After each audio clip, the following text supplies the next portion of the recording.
Bonjour à tous et bienvenue dans mon premier tutoriel Blender. Donc c'est mon premier tutoriel, donc soyez un petit peu indulgents. J'espère au niveau du son et tout ça c'est bon, si vous entendez bien ce qu'il faut. Alors, ce tutoriel est un tutoriel d'introduction, donc il est assez simple. Il explique vraiment des bases. Ce que je vais vous montrer là, c'est comment utiliser Blender pour ajouter des images sur un cube. Vous voyez, sur chacune des faces, on va rajouter une image que je vais récupérer des images Windows de base.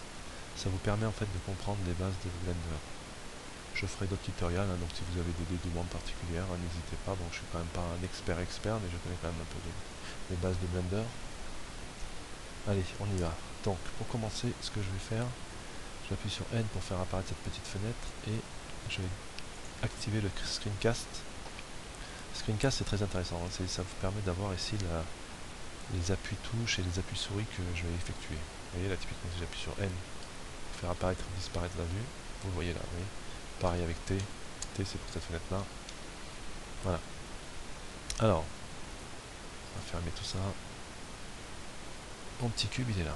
Donc, ce qu'on va faire, c'est préparer un fond quand même. Donc, pour ça, je vais créer Plane, qui me crée au centre. Il est petit, donc ce que je vais faire, je vais l'agrandir. Pour agrandir avec Blender, on utilise la touche S. S, c'est Scale en anglais, vous voyez. Et ensuite, je déplace la souris, on va le faire comme ça à peu près. Alors, chacune des transformations sous Blender peut se faire de manière contrainte. Alors, contrainte, ça veut dire quoi? C'est qu'en gros, vous avez la possibilité de le limiter à un axe. Par exemple, là, j'ai fait mon scale dans tous les sens. Mais si je faisais X, vous voyez, mon scale ne va fonctionner qu'en sur l'axe des X. Y sur l'axe des Y. Z sur l'axe des Z. Alors là, le problème, c'est que sur un objet plane, l'axe des Z, il n'y a rien. Puisqu'il a une hauteur de 0. Donc, on peut le regarder sur le cube. Donc, je fais clic droit sur mon cube. Et je sélectionne le cube, là, je sélectionne le plane. Ce que je fais, donc je fais grab. Grab, c'est mouvement. Donc, c'est la touche G. Là, le mouvement est dans tous les sens. Grab X uniquement en X, grab Y uniquement en Y et grab Z uniquement en Z. Donc je vais faire un petit grab Z pour qu'il soit au-dessus du niveau 0. Vous voyez, voilà, on voit bien. Et le dernier truc, c'est R pour rotation, idem, R sur l'axe des X, sur l'axe des Y, l'axe des Z. Donc voilà, je pense que vous avez pigé le truc, j'annule. Alors,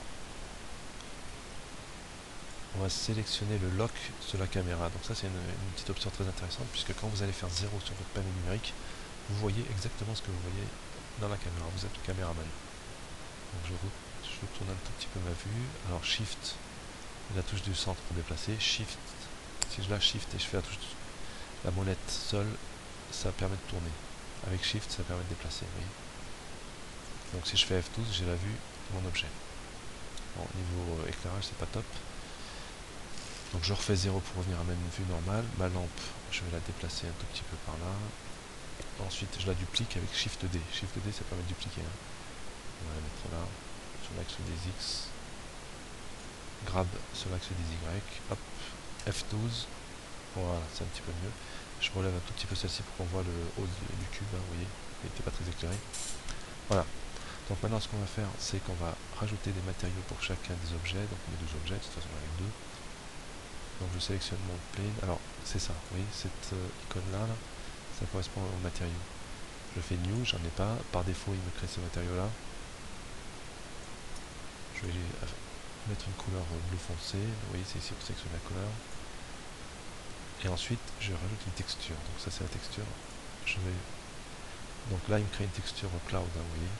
Bon, c'est très bien. La couleur qu'il va mettre, c'est celle-ci, ça ne me va pas trop. Donc je mets un bleu un peu plus clair. Là, si vous revenez, vous voyez à peu près ce que c'est le résultat entre le matériau et la texture.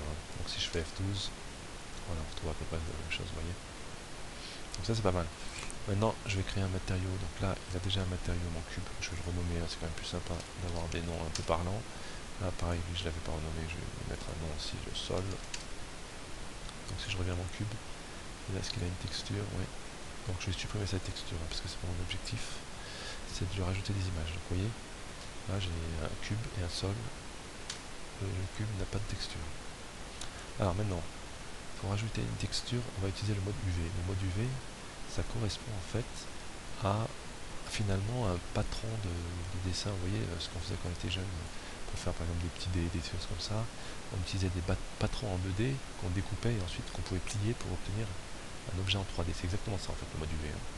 Donc pour le mode UV, on va ici passer en mode UV editing. Vous voyez? Donc ça nous permet d'avoir une vue en mode UV. Donc ça c'est mon cube, et ça c'est mon mode UV, donc c'est mon cube en mode 2D si vous voulez. C'est une projection 2D. Alors pour faire du UV par contre il faut être en mode editing, là on est en mode objet. Donc je sélectionne bien mon cube, vous voyez, là c'est bien mon cube, je passe en mode edit. Et là je fais en mode édition. Donc en mode édition, là toutes les faces sont sélectionnées, si je fais A ça permet de sélectionner et désélectionner tout. Je désélectionne tout, c'est juste pour être sûr, hein. Donc je sélectionne tout et là je vais faire un unwrap. Donc unwrap ça veut dire qu'il va justement passer en mode patron 2D. Donc je fais U, il y a deux types d'unwrap, un unwrap simple, un unwrap smart, donc un petit peu plus intelligent. On va essayer celui-là, en général Blender fait son possible pour avoir un unwrap assez intéressant. Donc je laisse les variables par défaut, voilà. Donc voilà comment il a déwrappé plutôt les 6 faces du cube. Vous voyez, on les retrouve ici. Donc si vous sélectionnez ici, là je fais A, je passe en mode sélection. Donc là je suis en mode sélection A, en sommet, en arête et en face. Donc je passe en mode face, je sélectionne la première face. Vous voyez, il est là. La deuxième face, il est là, etc. Voilà. Vous voyez, toutes les faces, elles sont développées. Si je sélectionne tout, hop, on retrouve mes 6 faces. Donc là c'est bien beau, mais j'ai pas d'image. Donc qu'est-ce qu'on va faire? On va exporter en fait ce wrapping pour lui associer des images. C'est pas très compliqué, hein. Donc je vais dans UV et je fais export. Bon, je vais choisir un fichier d'export, UV. Ça c'est les répertoires récents, hein, tout simplement. Et ça c'est les répertoires favoris. Donc moi j'ai déjà des répertoires qui sont créés. Cube, UV, image, unwrap. Je vais l'appeler comme ça. Donc c'est un fichier PNG. J'exporte. Voilà. Maintenant ce que je vais faire, c'est que je vais ouvrir mon fichier PNG avec un logiciel d'édition. Alors faut utiliser un peu n'importe lequel, il n'y a pas de règle. Moi j'utilise Adobe Firefox qui est pas mal, il me plaît bien moi. Donc UV c'est celui-là, voilà. Voilà mon même wrap, vous voyez, donc il n'y a pas grand chose, si ce n'est que on retrouve mes 6 faces du cube. Voici l'image. Bon, allez, on va la coller à ce cube là, hop. Voilà. Ensuite, je vais prendre celle-ci par exemple. Pareil, c'est immense comme image. Regarde ce que je peux faire, je vais peut-être prendre les coordonnées 338, 341. On voit comme ça, on risque pas de perdre de temps. 338, 341, voilà. Très bien. En fait, c'est pas tout à fait 338 d'ailleurs, en passage, ce serait plutôt 339, j'ai l'impression, parce qu'il manque un pixel là. On va mettre 340. Et on va mettre 341, 341, de toute façon c'est censé être des faces. Voilà, donc maintenant, je prends cette image là. Bon, j'ai pris des images au hasard entre nous, mais bon, c'est pas grave. Très bien. J'enregistre mon image maintenant en format PNG. Bon, avec tout n'est pas nickel là, mais bon, c'est pas bien grave, c'est pas l'objectif. Là, je compte sur vous faire des trucs un peu plus carrés que moi. Donc, cube UV image. Je vais mettre juste OK par exemple. Voilà. Très bien. Maintenant, je reviens à Blender. Ce qu'on va faire, c'est qu'on va repasser en mode default. Et là, on va associer une texture. Donc là, ce qu'on veut, c'est des textures images. C'est pas la texture cloud qui est faite par défaut. Donc on va dans image ici et on fait open pour ouvrir l'image. Alors j'ai sauvegardé dans UV layout. Cube UV image, OK, c'est lui. Open.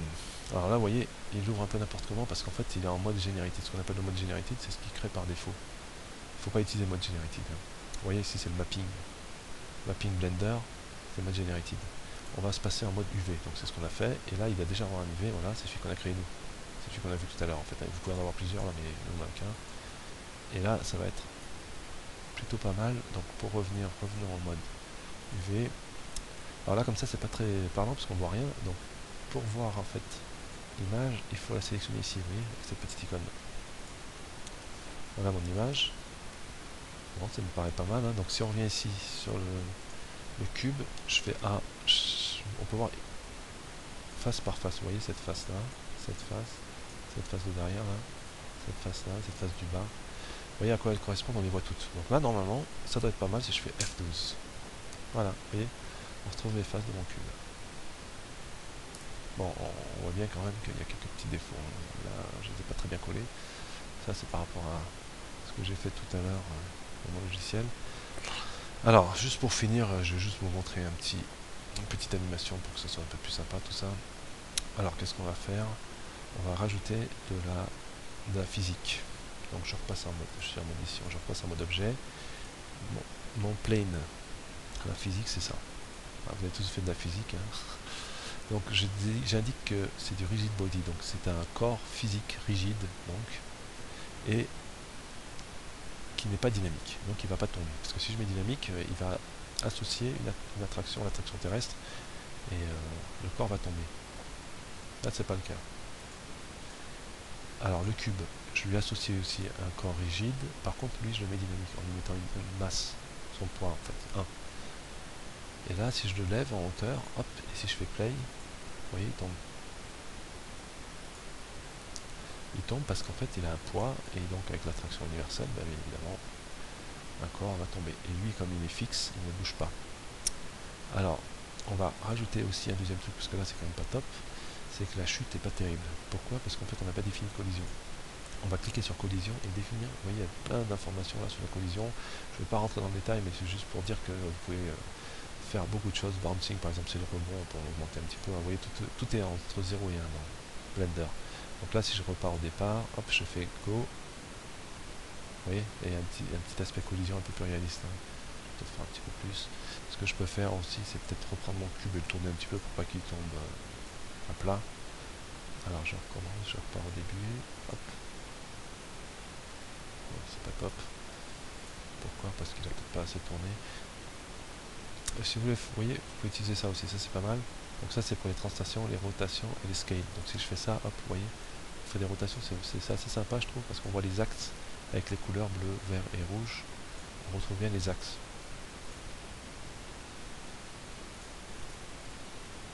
Friction, je vais diminuer un tout petit peu. Ce que je voudrais, c'est que ça fasse un petit peu plus sympa comme chute. Bon, allez, on va pas s'embarrasser. Voilà, il s'arrête par là, donc on va diminuer le nombre d'animations. Donc vous voyez, cette frise en bas là vous permet de gérer l'animation. Par défaut, on a toujours 250, de 1 à 250 frames, de 1 à 250 images en fait. Là, vu qu'à 60 il bouge plus, ça sert à rien d'en avoir 250, je vais limiter à 60, vous voyez, donc ça c'est limité à ça. J'appuie sur la touche Home pour l'avoir sur toute la longueur. Ici, je reviens au début, ça c'est la fin, ça c'est le début, ça c'est Play. Voilà. Donc ce qu'on va faire maintenant, on a fini notre animation, hein. On va lancer le rendu, et pour ça, il suffit de revenir ici dans Blender, l'icône, vous voyez, c'est l'icône avec l'appareil photo, et là on fait animation. Et là, Blender est en train de calculer le rendu. Bon, ça peut être très lent, hein, des fois. Là, je vais pas arrêter la vidéo, mais parce que c'est quand même assez rapide. Vous voyez, il est déjà à l'image 13. Mais des fois, ça peut être long. En fait, tout dépend de la complexité de la scène sur laquelle on travaille. Vous voyez, donc on voit mes différentes images, et puis la chute du cube. Bon, c'est quand même dommage parce qu'on voit pas les autres faces. Hein, du coup, on voit que 3 faces au total. Peut-être un truc qu'on pourrait faire, là, je viens de penser, qui pourrait être sympa. C'est qu'on va mettre un cube dessous. Quand il va tomber sur ce cube là, comme ça on verra peut-être les autres faces. Oui. Ok. Donc là il a terminé, hein, donc quand il a fini vous pouvez voir la visu, donc vous faites play render animation et vous voyez à quoi ça ressemble. Voilà, donc c'est quand même plutôt sympa, hein, vous voyez. Il a géré toutes les phases, toutes les animations, tous les angles, toutes les rotations. Bon, on peut s'arrêter là hein, pour cette vidéo. Hein, c'est vrai que j'aurais bien aimé avoir un truc un petit peu plus visuel sur toutes les faces. Mais bon, c'est pas bien méchant. À la rigueur, on pourrait peut-être rajouter juste un petit cube en bas. Voilà. Qu'est-ce que ça donnerait si je faisais ça juste pour voir? Ah bah oui, bravo. En fait, ce cube, je ne l'ai pas associé de rigidité, mais évidemment, il fallait que je lui associe une rigidité, sinon il n'est pas vu. Donc je le définis comme un rigide, non dynamique pour pas qu'il tombe dans le vide. Et là, qu'est-ce que ça donne? Ah bah, c'est pas top non plus. On va tourner un petit peu exprès. Voilà, pour qu'il tombe sur l'angle. Ça lui fait un petit peu mal, hein, famille.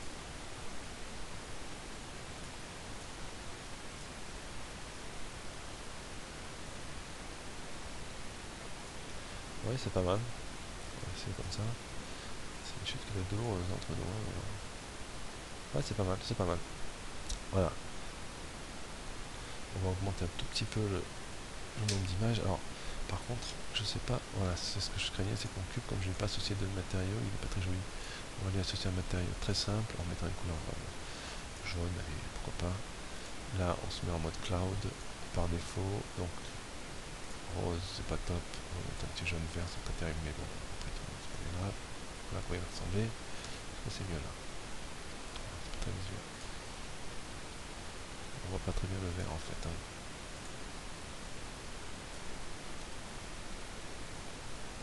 Voilà.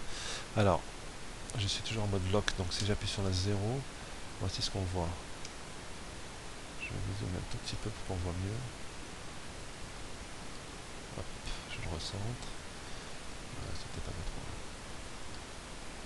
Voilà. Donc on voit bien par contre que le sol n'est pas suffisamment grand. Je l'agrandis un petit peu pour qu'il soit bien. Voilà. Là on voit tout, c'est très bien. Allons-y. Donc on relance ici la vidéo, mode rendered, animation. Voilà.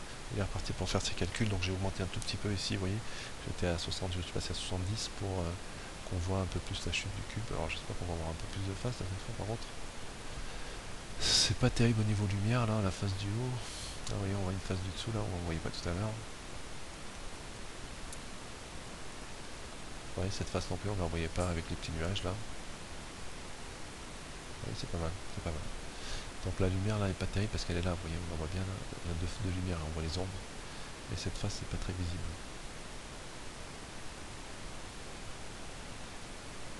Voilà, il est presque fini, 67, 68 et 70, c'est terminé. Donc maintenant, voici ce qu'on a comme résultat. Vous voyez, c'est quand même pas mal, hein, c'est quand même sympa. Là, vous pouvez utiliser les touches du curseur hein, pour gérer si vous voulez la vue. Voilà, je reviens au début avec curseur gauche, curseur droite, et je fais Enter pour avoir la vidéo en play. Vous voyez, il gère pas mal quand même les lumières, un render, vous voyez bien quand le cube est en train de descendre. Ici, la lumière, et le choc aussi entre les objets. Bon, ben, on va arrêter cette vidéo là, et puis je vous dis à bientôt. Et si vous avez des demandes, n'hésitez pas.